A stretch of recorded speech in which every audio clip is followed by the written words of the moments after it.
Regalar o olho. Bem, minha gente, vamos então. Vamos falar um pouquinho sobre judaísmo, mas numa perspectiva cristã, evangélica e conservadora. Então, para deixar muito claro que a gente está falando nessa perspectiva. E aí, deixa eu seguir aqui a partir do Dicionário de Religiões, Crenças e Ocultismo da Editora Vida. A gente observa, que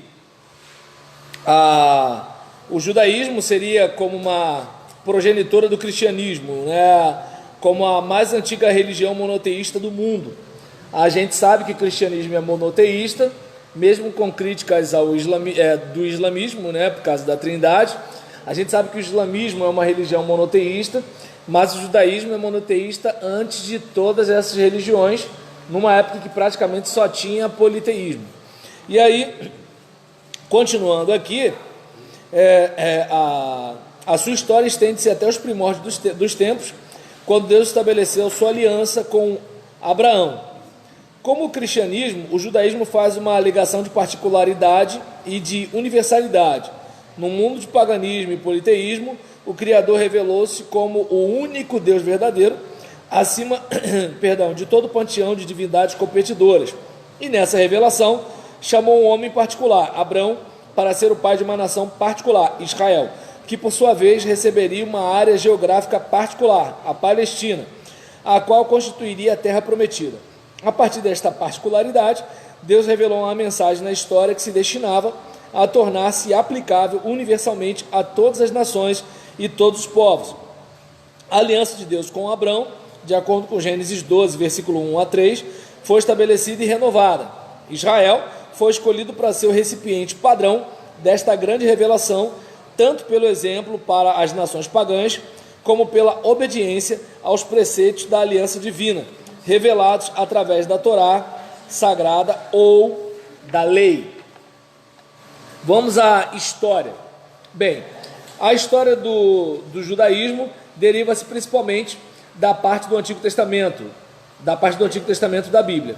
A língua hebraica foi utilizada no uso de muitas repetições em suas construções frasais. O texto, como temos hoje, vem de 3 fontes principais. O Massorético, reunido no século X depois de Cristo. Vocês conhecem, o texto massorético. É aquele texto hebraico que tem aqueles sinaizinhos que a gente chama de sinal massorético, que corresponde a vogais. Não quer dizer necessariamente que sejam vogais, certo?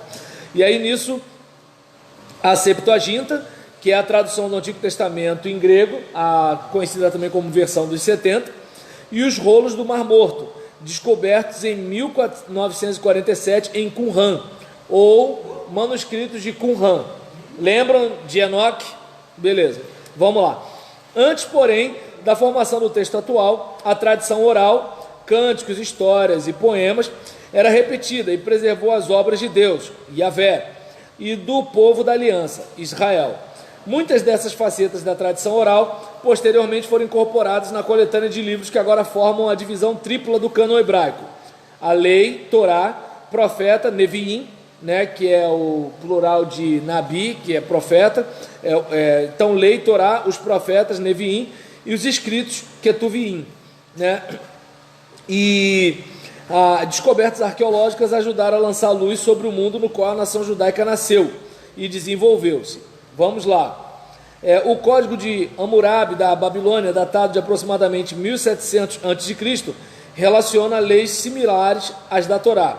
Enumelish, eu não sei se vocês lembram, que na época ainda do Marcelinho aqui, eu falei dessa literatura próximo, foi até na aula de arqueologia e geografia bíblica. Enumelish, que data de 2000 a.C., registra uma narrativa da criação na qual ocorreu uma batalha cósmica entre Marduk e Tiamat. O resultado foi o caos. O relato de Gênesis é ordenado e testifica claramente sobre o fato de que Deus está no controle. O épico de Gilgamesh, 7 séculos antes de Cristo é uma história do dilúvio, a qual fala de uma arca que foi construída para preservar a vida. Uma pomba foi enviada e retornou.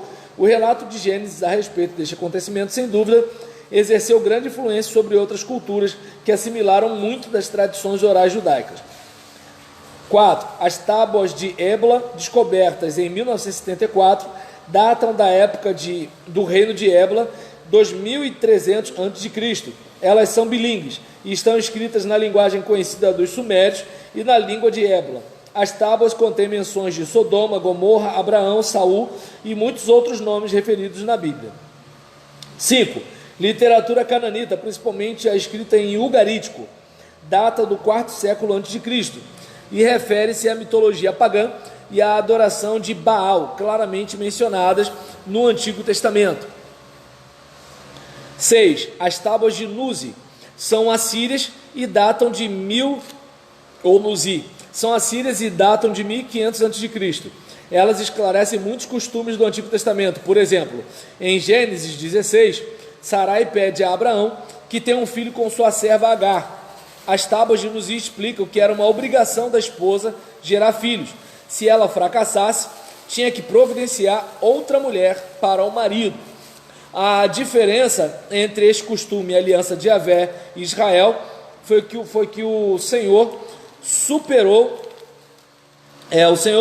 o costume quando fez nascer o filho da promessa, Isaque, a despeito da idade avançada de Abraão e de Sarai e a impossibilidade de concepção dela. 7. As cartas de Mari deixam claro que as viagens entre a Palestina e o Oriente Próximo eram comuns. 8. As cartas de Tel Amarna datam do século XVIII a.C. Tais documentos representavam uma correspondência entre um rei egípcio e seu filho que governava na Palestina. É feita uma menção a um povo chamado Habiru, que causava problemas na terra. Possivelmente é uma alusão aos hebreus na época em que Josué invadiu Canaã. O judaísmo realmente começou com o chamado de Deus a Abraão por volta de 2000 a.C. O livro de Gênesis registra a jornada deste patriarca para Canaã, o estabelecimento da aliança divina de Javé para torná-lo pai de muitas nações, capítulo 12 de Gênesis, versículo 1 a 9. A separação entre ele e seu sobrinho Ló, capítulo 13, e a renovação da aliança, capítulo 17, e a destruição de Sodoma e Gomorra, capítulo 19. A aliança de Javé com Abraão afirmava que o tornaria pai de uma grande nação e lhe daria a terra de Canaã como herança. Através deste país todo mundo seria abençoado. Enquanto Deus repetia essas promessas, também submeteu Abraão a 3 testes principais. Primeiro, foi a fome que o obrigou a fugir para o Egito junto com sua família. Segundo, Abraão foi levado a crer que Deus lhe daria um filho por meio de Sara. Terceiro, depois que seu filho Isaque nasceu, Deus disse a Abraão que o oferecesse em sacrifício. Obrigado, Lenduína, por estar assistindo online e presencialmente esse nosso bate-papo aqui. A história dos patriarcas. Abraão, Isaque, Jacó e José cobre o restante do livro de Gênesis. As viagens dos 4, juntamente com o crescimento da pequena nação, como um grupo tribal, expuseram os hebreus a uma variedade de religiões e influências religiosas do Egito à Mesopotâmia. Tenhamos cuidado, pois, com a simplificação exagerada quando se trata do relato das origens de Israel. Não é simplesmente uma questão de processo genealógico. A Bíblia deixa bem claro que esta nação nasceu a partir de uma amalgamação social, política e religiosa. Aí a gente para aqui. Pode falar, Evan. Nada não? Então, por exemplo, é muito comum, beleza então, obrigado. É muito comum que algumas pessoas pensem que tudo relacionado à Bíblia ou ao povo de Deus foi uma coisa assim, pura, sem ter contato com cultura nenhuma. Mas é bom a gente lembrar que o divino se manifesta no humano. É claro que, assim, antropologicamente, sociologicamente, nós não temos como detectar o sagrado no humano, a gente só tem o humano. Então, a gente, pela fé, vê o sagrado no humano, porque cientificamente não tem como você detectar o sagrado, certo? Só que existem algumas pessoas que entendem que se você considerar o aspecto humano, você tirou a ação do divino. E não é bem assim. Daí, por exemplo, esse contato com outras culturas, né, de alguma forma contribuíram para a formação da nação e da compreensão, inclusive religiosa também do povo. Seguindo aqui, após a época dos 4 patriarcas, a aliança passou para Moisés, que libertou Israel do cativeiro do Egito, durante o período do Novo Reino, 1540 a 1150 a.C. Foi por meio dele que Deus estabeleceu a primeira coluna do judaísmo posterior, a lei ou a Torá. 2 datas são sugeridas para o êxodo ou a saída do êxodo. Alguns eruditos colocam-no durante a 18ª dinastia, sob o reinado de Amenhotep III, entre 1400 e 1360 a.C. Essa data é apoiada por 1º livro dos Reis, capítulo 6, versículo 1, que se refere ao templo de Salomão, construído 480 anos depois do êxodo. Esta data anterior é também favorecida por causa da referência ao povo Abiru nas tábuas de Tel El Amarna, uma data posterior que coloca o êxodo durante a 19ª dinastia de Ramsés II, é baseada em Êxodo 1, versículo 11. O envio das 10 pragas, a Páscoa, a travessia do Mar Vermelho, foram obras poderosas realizadas por Yahvé para assegurar a seu povo que ele o protegeria e o guiaria. O Monte Sinai marca o local onde Israel reuniu-se para receber a Torá Sagrada. Inicialmente, Moisés desempenhava as funções de profeta e sacerdote. A transmissão da lei durante sua liderança marca uma transição na história de Israel, quando passa do sacerdócio familiar patriarcal ao tribal, com Arão, que se torna o sumo sacerdote levítico. Fizemos uma alusão acima sobre os paralelos entre a Torá e o Código de Hammurabi. Entretanto, 2 coisas devem ser notadas. Primeiro, as diferenças entre ambos são suficientemente significativas para evitar a ideia de que Moisés simplesmente copiou Hammurabi. Segundo, os códigos das leis de Hammurabi eram de natureza civil e apenas visavam a ordem da vida urbana, na antiga Mesopotâmia. A lei dada a Moisés, por outro lado, foi uma das grandes colunas do judaísmo. A construção do templo e, posteriormente, do templo foi a outra. Quando relatamos sobre as crenças e a teologia, falaremos mais sobre a importância da lei do tabernáculo e o papel que desempenharam na vida religiosa de Israel. A narrativa histórica continua aqui. Depois da peregrinação de Israel pelo deserto, Deus chamou o povo para entrar na terra prometida e conduziu uma série de conquistas para assegurar o seu estabelecimento em Canaã, que significa País Baixo, a região que ficava entre o mar Mediterrâneo e o rio Jordão. Era essencialmente uma terra de ligação, pois fazia fronteira com o Egito ao sul, Babilônia e Mesopotâmia ao leste, Síria ao norte e Grécia na direção noroeste. Os cananitas eram um povo misto e praticavam uma variedade de religiões, centralizadas principalmente em torno da deusa Aserá ou Asherá, a senhora do mar, seu filho Baal e a esposa irmã dele, Anate. A religião era caracterizada pelos rituais da fertilidade e pelas orgias sexuais. As instruções de Yahvé ao povo de Israel era entrar e destruir totalmente os cananitas. Tinham como base os juízos de Deus sobre a total depravação das atividades sexuais realizadas nos cultos, em contraste com a moralidade e a retidão do povo da aliança. A conquista total da terra ocorreu em 3 estágios. Primeiro, foi a ocupação do leste da Palestina, antes da conquista de Jericó. Segundo, foi a queda e a captura de Jericó e de seus arredores. Terceiro, foi a conquista da Galiléia e do norte da Palestina. O final das conquistas resultou na possessão da terra através do estabelecimento de uma liga tribal. Cada uma das 12 tribos fixou-se numa parte designada da terra. Juízes. O próximo período dos juízes, aproximadamente de 1200 a 1050, foi marcado pela adaptação e os ajustes. Nem todos os cananeus foram destruídos e nem toda a terra foi conquistada e ocupada. O fato das tribos estarem espalhadas por toda a terra resultou em desunião. A assimilação cultural e o sincretismo religioso em Israel e as nações cananitas, ocasionou uma série de 6 ciclos principais, nos quais Israel experimentou, por um lado, a ira e o juízo de Yahvé nas mãos de uma nação pagã, e por outro, sua misericórdia e perdão através de um juiz levantado por ele para libertar o povo.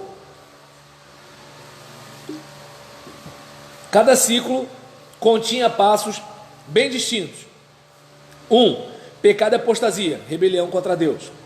2. Servidão e cativeiro, juízo de Deus sobre o pecado. 3. Oração e súplica, arrependimento e um clamor por misericórdia. 4. Salvação e livramento, pelas mãos do juiz escolhido por Deus. A seguinte tabela descreve os ciclos e os juízes correspondentes. Vamos lá. Nação, Mesopotâmia, juiz, Otniel, referência, Juízes 3, versículos 7 a 11. Nação, Moabe, juiz, Eude, referência, Juízes 3, 12 a 30. Nação, Canaã, juiz, Débora, referência, capítulo 4 e 5. Nação, Midian, juiz, Gideão, referência, capítulo 6 a 8.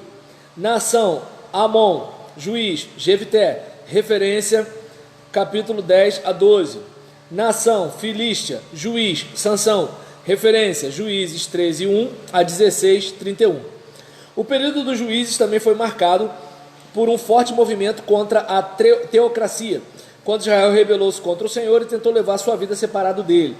Durante o ministério do profeta Samuel, a nação solicitou para ser governada por um rei terreno. Ele ficou desgostoso com o pedido e advertiu o povo o que resultaria disso. Primeiro livro de Samuel, capítulo 8. As palavras soturnas de Deus para Samuel. Ouve, abre aspas, ouve a voz do povo em tudo o que dizem, pois não rejeitaram a ti, mas a mim, para eu não reinar sobre eles. Fecha aspas. Versículo 7 do capítulo 8. As palavras soturnas de Deus para Samuel ecoam um tema que seria repetido muitas vezes na história de Israel. Saul foi o primeiro monarca a reinar sobre Israel. No entanto, uma série de vitórias militares sobre os filisteus e amonitas foi ofuscada pelo fracasso pessoal do rei, quando desobedeceu a Deus. Ao poupar a vida de Agag, rei dos amalequitas, tomar os despojos da guerra e fazer os seus próprios sacrifícios a Deus, sem a mediação de Samuel e do sacerdócio prescrito, levou seu reinado ao fim. Uma tensão entre o rei e o sacerdote, isto é, o Estado e a religião, a qual afligiria Israel dali em diante, começou nesta época. Note a distensão entre os dois na declaração de Samuel.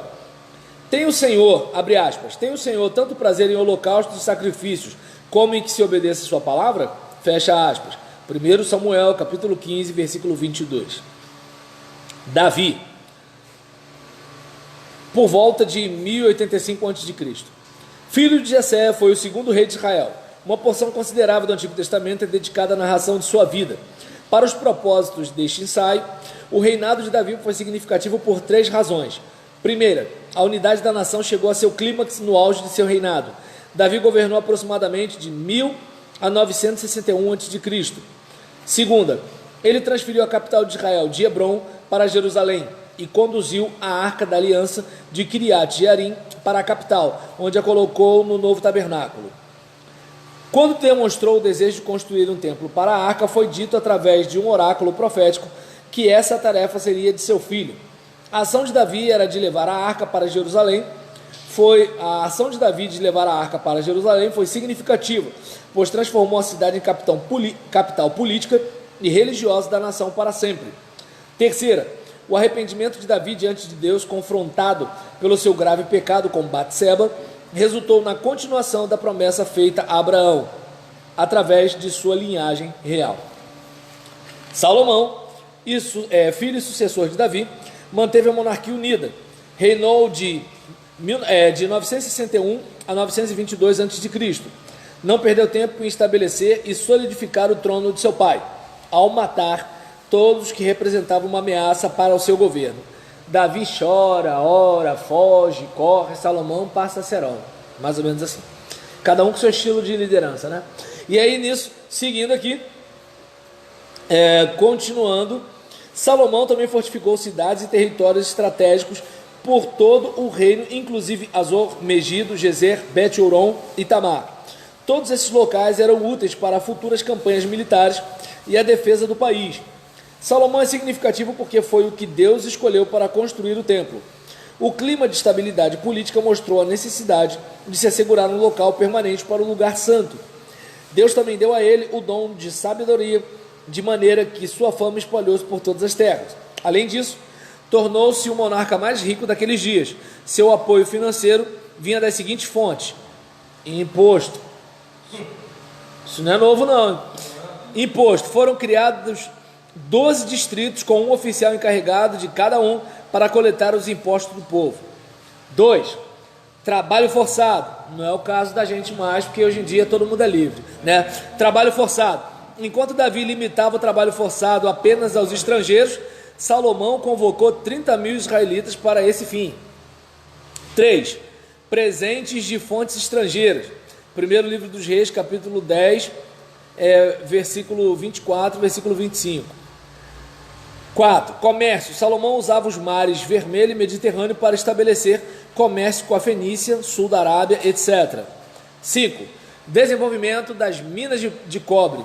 Obrigado, Tadelcio, obrigado, Cláudio, pela presença e pela participação online. Continuando aqui, a construção, e aqueles que eu não vi, tá? Fica triste não. A construção do templo foi iniciada no 4º ano de seu reinado. Primeiro livro dos Reis, capítulo 6, versículo 1. Segundo livro das Crônicas, capítulo 3, versículo 2. Em 967 a 966 a.C. O desenho da autoria de seu pai foi inspirado no tabernáculo. A vida de Salomão está descrita em 3 estágios. 1. A consolidação do poder. Construções, organização e comércio. 2. Auge do reinado, o templo inaugurado, sua fama, a visita da rainha de Sabá. 3. Declínio e divisão de Israel. As bênçãos de Salomão foram sobrepujadas pela fraqueza de seu caráter. Primeiro e claramente contra a lei mosaica, ele formou um harém composto. Eu sabia que ia rolar a saliência aí. Um harém composto de 700 esposas e 300 concubinas. Bem, se fosse servir para o ego dele, beleza. Agora, se era muito bom, tudo bem, com todo respeito a Salomão. Nesse caso, né, deixa quieto, tem meninas no recinto. Segundo o seu coração, desviou-se para a idolatria e edificou lugares altos para a adoração dos deuses de suas muitas esposas. Se uma mulher influencia o marido, imagina as 700, velho. Então, vamos lá. Aí, isso resultou em tragédia nacional com a queda do reino unificado. O período do reino dividido começou logo depois de sua morte. Seu governo foi separado em 2 seções, norte e sul, chamadas no Antigo Testamento de Israel e Judá. Isso aconteceu como resultado de muitos fatores, além de seus pecados que trouxeram o juízo do Senhor e irromperam conflitos tribais antigos, principalmente entre Efraim e Judá. Geograficamente, esta tribo estava isolada das do norte. Além disso, as regiões pagãs infiltraram-se no reino de Salomão, dissiparam qualquer sentimento nacional de unidade religiosa. As extravagâncias desse rei serviram apenas para isolá-lo do povo. As políticas insensatas de seu filho Roboão instigaram a divisão. Primeiro livro dos Reis, capítulo 12. A invasão de Judá pelo Egito deu a Jeroboão mais liberdade e tempo para fortalecer o reino do norte.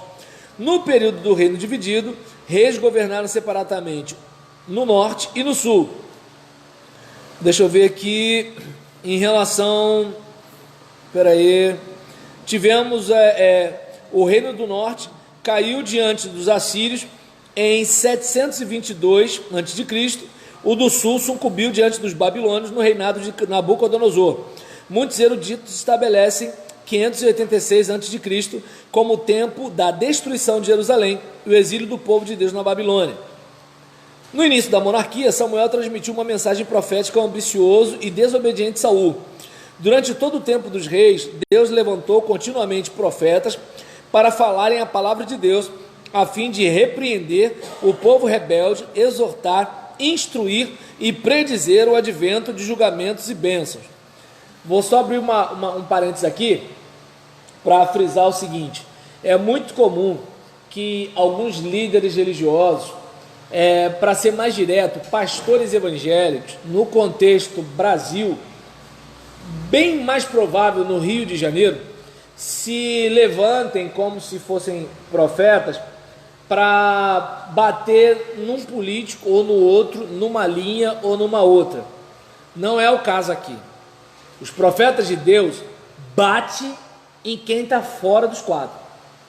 Seja um cara como Davi, seja um cara como Acabe, seja um cara como Salomão, seja um cara como Ezequias, ou seja, não tem choro nem vela.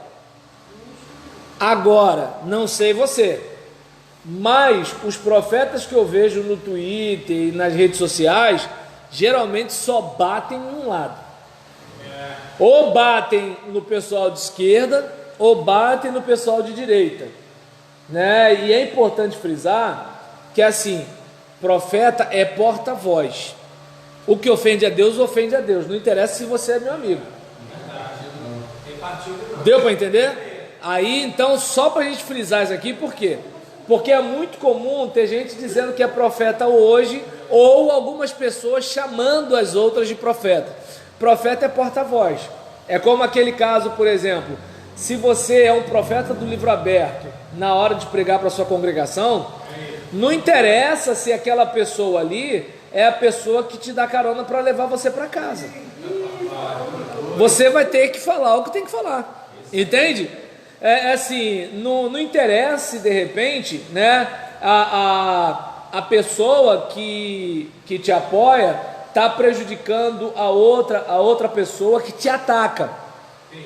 Politicamente, você faria o quê? Pô, o cara que me apoia é meu fechamento. Eu deixo ele quieto, porque ele está prejudicando o cara que vai me prejudicar. Se ele deixar o cara livre, né, o cara cedo ou tarde vai pegar no meu pé. Mas quem é profeta, meu irmão, amo você demais, só que é o seguinte, não pega esse caminho. Se for de Deus o cara furar o meu olho, o cara vai furar o meu olho. Mas eu não posso concordar que você faça esse negócio errado. Entende? O profeta é porta-voz, ele fala em nome de Deus, ele não fala no próprio nome. Oi, você fez assim, eu não entendi. Nem no budismo, nem na igreja evangélica. Entende? Eu estou falando do aspecto teórico, estou falando do que é um profeta. Eu não estou falando do que estão dizendo que é profeta e dos que se autodenomina profeta, né? Porque tem gente que está no Twitter falando que o fulano de tal é um profeta, e tem gente que se autodenomina, eu sou profeta. Profeta que é profeta é porta-voz, fala o que Deus mandou falar, fala contra quem ofende a Deus, mesmo que sofra prejuízo, mesmo que seja contra um amigo, e mesmo que seja a favor de um inimigo, é profeta, entendeu? Agora, se isso existe ou não existe, aí já é outra discussão, e eu prefiro não entrar nesse assunto, porque geralmente os profetas da atualidade, eles têm seus fã-clubes, e o fã-clube vem em carreira atrás deles para te descer a marreta, entende? Exatamente. Defendem mais os profetas do que Jesus. Mas vamos lá. E aí, voltando para cá, falamos sobre os profetas, né? Então, Samuel em relação a Saul, e os profetas em relação ao tempo dos reis. Os trovões de Elias, a coragem de Amós, a súplica de Isaías, a lágrima de Jeremias, a visão de Joel, gesticulação de Ezequiel, né? A questão de Oséias, né? Aquela narrativa toda proporcionaram a Israel dividido a certeza de que Deus continuava ativo na história, e que, a despeito da contínua desobediência, idolatria e ignorância, ele seria misericordioso para com o penitente e otimista com relação ao futuro, quando o libertador, o Messias, seria enviado. A época dourada da profecia, como é chamada, perdurou por todos os séculos dos reis. Exílio. O exílio refere-se aos 72 anos de permanência de Judá na Babilônia. As profecias de Jeremias e Ezequiel, durante esse período, continham os temas de um futuro triunfante e de uma nova aliança, a qual Deus prometera que um dia ocorreria durante o exílio, muitas das instituições de Israel, principalmente a dos anciãos, dos profetas e a lei, foram preservadas. Entretanto, aconteceram algumas importantes mudanças. Não habitavam mais na terra que Deus lhes concedera, e não tinham mais um templo. Portanto, os sacrifícios foram interrompidos. Desse tempo em diante, os israelitas apegaram-se mais fortemente à lei. Ficaram conhecidos como o povo do livro. Foi também nesta época que a sinagoga surgiu como uma nova instituição que ficaria como uma estrutura permanente para um povo destituído tanto da terra como do templo. A conquista da Babilônia pelos persas marcou o final do exílio de Judá e o início da restauração. Ciro, o Grande da Pérsia, reinou de 540 a 530 a.C. Ele assinou um edito que concedia permissão a todos os estrangeiros para retornar a seus países de origem. Vocês lembram, né? Esdras, Neemias vindo e Esther ficando, beleza? Continuando. Entretanto, a restauração não seria tão simples, pois os remanescentes espalhados não voltaram para a Palestina num único esforço conjunto. O processo foi longo e árduo. Alguns judeus retornaram em 536 a.C. com a permissão para reconstruir o templo e os muros de Jerusalém. Mas o povo preocupou-se em construir primeiro suas próprias casas. Vocês devem lembrar da profecia de Ageu, certo? Deus levantou o profeta Ageu para exortá-lo a edificar primeiro o templo. Um segundo retorno se deu em 458 a.C., liderado por Esdras, no reinado de Artaxerxes. Durante esse período, muitos judeus envolveram-se com os povos pagãos e até mesmo se casaram com mulheres estrangeiras. Nessa época, surgiu um novo grupo, os Hassidim, ou os separados, os quais acompanharam Esdras em sua missão. Um terceiro retorno aconteceu em 444, liderados por Neemias, o qual, diferentemente de Esdras, era leigo. Neemias era um político, enquanto Esdras já estava mais no aspecto de religioso, certo? Sob sua liderança, os muros da cidade foram reconstruídos. É significativo que naquele mesmo ano, 444 a.C., Artaxerxes reconheceu a Torá como a lei da terra e fez com que fosse publicada e distribuída por todos os impérios. A grande atenção que os líderes judeus davam à lei nos séculos que seguiram, depois da restauração até o tempo de Jesus, levou ao desenvolvimento de uma tradição conhecida como lei oral. O próximo período foi a helenização. Talvez a maior mudança seja causada na Palestina, como resultado da conquista da região por Alexandre o Grande, em 332 a.C. O Império Grego estendeu-se para o leste até a Índia. Juntamente com a conquista veio a disseminação da língua, dos padrões sociais e da cultura. O grego tornou-se a língua oficial do comércio, o que ocasionou a tradução das escrituras hebraicas, chamada Septuaginta. No tempo de Jesus, uma grande parte da população judaica estava helenizada. O judaísmo helenístico predominou desde o tempo de Alexandre até o segundo século depois de Cristo. Tanto que é que você percebe que tem uma cidade, lembra do Gadareno, dos porcos, aquela região lá de Decápolis, onde havia uma mistura maior devido à helenização. Então, imagina, do lado de cá estava Jairo, estava o pessoal, aquela coisa todinha. Então a gente verifica que assim, naquele contexto ali, tinha, por exemplo, a parte da Judéia, que era aquela parte mais raiz, Jerusalém então, mais raiz ainda, mas tinha, como por exemplo, Galiléia, aí você tinha Samaria, você tinha aquela região ali que era um pouco diferente. Seguindo, durante esse período da história, a história de Israel complicou-se, foi marcada pelas intrigas. Depois da morte de Alexandre, em 323 a.C., o império foi dividido entre 4 de seus antigos generais. Duas dessas partes, os reinos de Ptolomeu e Seleucida, são relevantes para a história do judaísmo. O primeiro reinou no Egito, enquanto o outro tinha o controle sobre a Síria, Mesopotâmia e a região leste. Os judeus ficaram sob o governo de Ptolomeu, de 320 a 198 a.C., e experimentaram relativa paz e prosperidade. No reinado de Ptolomeu Filadelfos, de 285 a 246 a.C., 72 eruditos judeus fizeram a tradução das escrituras hebraicas para o grego, chamada Septuaginta. Em 198 a.C., A dinastia ptolemaica chegou ao fim com o triunfo de Antíoco III na guerra entre os dois reinos.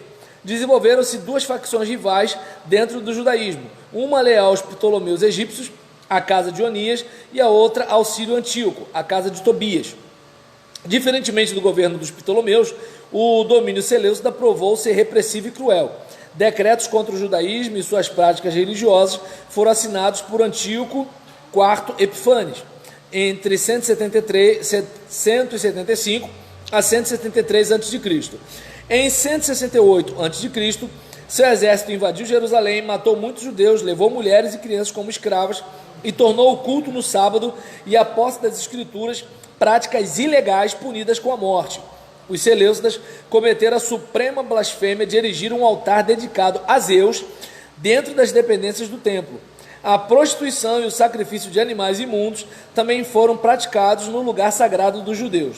Essas práticas abomináveis logo levaram à insurreição dos judeus, conhecida como a Revolta dos Macabeus, através das guerrilhas inspiradas por Judas Macabeu, por volta de 160 a.C.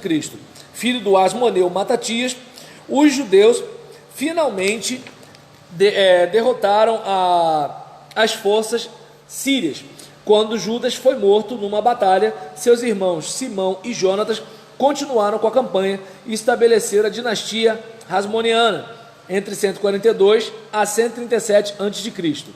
Contínuas rivalidades e a ambição pelo poder caracterizaram esse período. Foi nesta junção da história de Israel que surgiram as facções rivais de judeus, conhecidas dos leitores do Novo Testamento, ou seja, saduceus, fariseus e essênios. A dinastia Hasmoniana foi substituída pelo Império Romano, quando Pompeu conquistou a Palestina em 63 a.C. e colocou o mundo judaico sob domínio de Roma, que estabeleceu um governo de fachada, pois permitiu que reis vassalos governassem a nova província. O mais famoso ou infame deles foi Herodes o Grande, que reinou de 37 a 4 a.C. Extremamente cruel, mas competente na manutenção da ordem, era odiado, porém respeitado. Sua contribuição incluiu a restauração do templo. Seus sucessores, cada um de seus filhos, reinou sobre várias regiões da Palestina. Herodes Arquelau tornou-se tetrarca da Judéia, Samaria e Idumeia, entre 4 a 6 a.C. a 6 d.C. Herodes Antipas reinou sobre Pérea e Galiléia, de 4 a.C. a 30 d.C. Herodes Filipe presidiu sobre a Itureia, Traconite, Gaulanite, Auranite e Betaneia, de 4 a.C. a 3 d.C. Foi diante de Herodes Antipas que Jesus foi julgado, por volta de 33 d.C. É o rei mencionado em muitas outras referências do Novo Testamento. Herodes Arquelau foi destituído do posto e banido em 6 d.C., por causa de sua má administração e incompetência.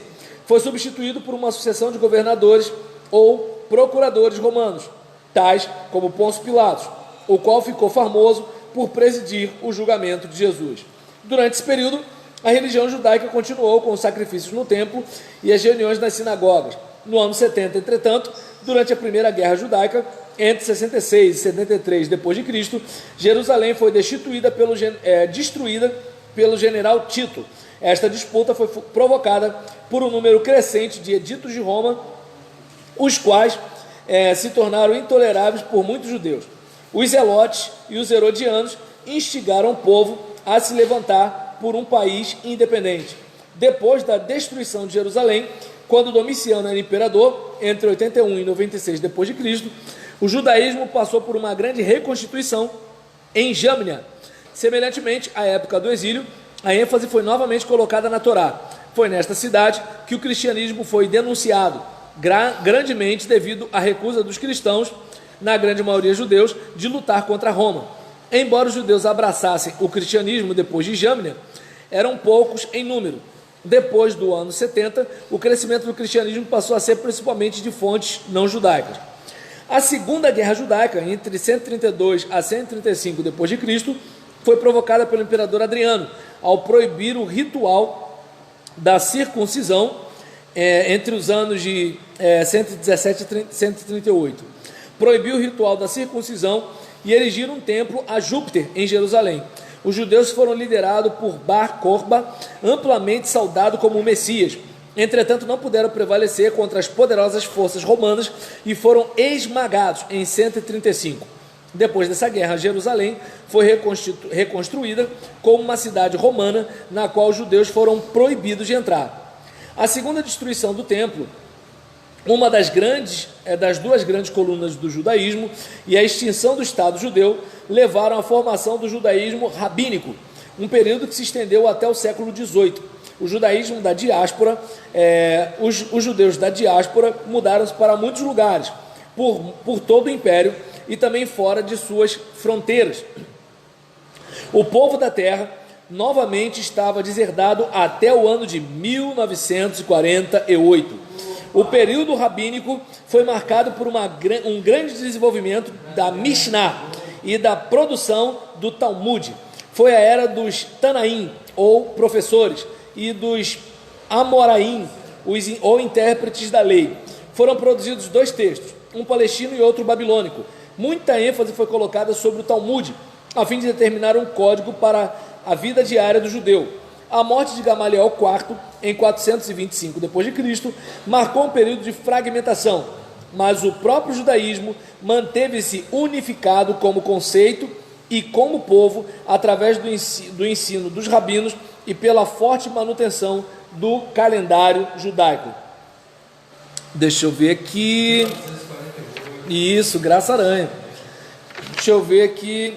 Durante a Idade Média, desenvolveu-se 2 ramos principais do judaísmo: judeu sefaradita, cujas raízes remontam da Babilônia. Deixa eu ver aqui. Localizado principalmente na Espanha, sua cultura deriva-se grandemente de fontes árabes muçulmanas por causa da expansão do islamismo nos séculos 17 e 18. A segunda ramificação, chamada Askenazi, tinha raízes na Europa, principalmente na França e Alemanha, e sua herança vem da Palestina. Deixa eu ver aqui. Durante o iluminismo do judaísmo Haskalah, os mesmos elementos que influenciaram o cristianismo também atingiram o judaísmo. A hegemonia da razão começou a afetar as tradições de fé dos séculos anteriores. Para o judaísmo, significava o afastamento da crença nos milagres do Antigo Testamento e a expectativa pela vinda do Messias. Deixa eu ver aqui. Os judeus estabelecidos na Rússia também foram influenciados pela Haskalah, a assimilação das culturas e línguas europeias e russa sublimaram o anseio romântico por uma terra natal com a realidade da alienação e a necessidade de lidar com a situação atual. Muitos judeus fizeram a distinção entre nacionalidade e religião ao afirmarem serem russos, alemães, mais tarde americanos, etc., por nacionalidade, mas judeus através do judaísmo. Deixa eu ver aqui. Vamos lá. Logo surgiram na Alemanha reações ao judaísmo reformado. A Haskalah deu origem ao judaísmo reformado no início do século XIX, o qual criou raízes na França durante a era napoleônica. Vindo para cá, logo surgiram na Alemanha reações a esse judaísmo, e em 1945 Zacarias Frankel e um grupo de seguidores desligaram-se de um sínodo reformador em Frankfurt, principalmente devido à questão do uso cada vez menos do hebraico. E aí ele argumentou que a língua hebraica era uma das poucas fontes de identidade de ligação com o passado que os judeus ainda possuíam. Deixa eu ver aqui. Deixa eu ver. Na América estabeleceu-se uma atitude mais tolerante para com os judeus. Vocês devem lembrar, que na Rússia eles foram perseguidos, na Alemanha eles foram perseguidos, na América a coisa ficou diferente. O antissemitismo frequentemente era denunciado nas igrejas protestantes liberais, como é feito hoje nos concílios mundiais e nacionais de igrejas. A Conferência Nacional de Cristãos Judeus foi fundada em 1928 em resposta ao antissemitismo propagado por Henry Ford em seu livro, não sei pronunciar aqui direito, mas parece que é Dearborn Independent, E aí, a mais devastadora tragédia em toda a história judaica foi o Holocausto nazista, no qual 6 milhões de judeus europeus foram exterminados na Alemanha entre 1937 e 1945. Em seu livro Mein Kampf, Hitler retratava aos judeus como destruidores de cultura e assassinos de Cristo. Ele, inclusive, invocou o nome de Martinho Lutero como o mais excelente alemão e fez citações fora do contexto do reformador para comprovar sua suposição de que a causa luterana advogava o antissemitismo. A fase mais recente da história judaica é o sionismo. Como uma reação contra o antissemitismo do século XIX, muitos judeus concluíram que a única resposta para a situação desesperadora deles era reacender um espírito nacionalista mediante a volta dos olhares para a terra prometida. A recolonização da Palestina tornou-se a preocupação dos sionistas. Entre 1922 e 1939, a população em Israel cresceu de 83.790 para 445.457 habitantes. O nazismo aumentou o número de imigrantes para a Palestina e às centenas de milhares. Em 1942, no hotel Biltmore, em Nova York, foi decidido que os judeus teriam permissão irrestrita para retornar à Palestina e que seria estabelecido um novo Estado judeu. A Inglaterra, incapaz de lidar com a crescente tensão entre árabes e os judeus, recebeu com prazer o envolvimento americano e da ONU. Em 15 de maio de 1947, a Assembleia Geral das Nações Unidas votou a favor da criação de um comitê especial sobre a Palestina. A solução para o problema judaico seria a partilha das terras entre judeus e árabes. A resolução do comitê especial foi aprovada em novembro de 1947, mas encontrou grande oposição por parte dos palestinos, principalmente porque o processo de partilha deu uma quantidade desproporcional de terra aos judeus. Em 18 de maio de 1948, o Estado de Israel foi novamente,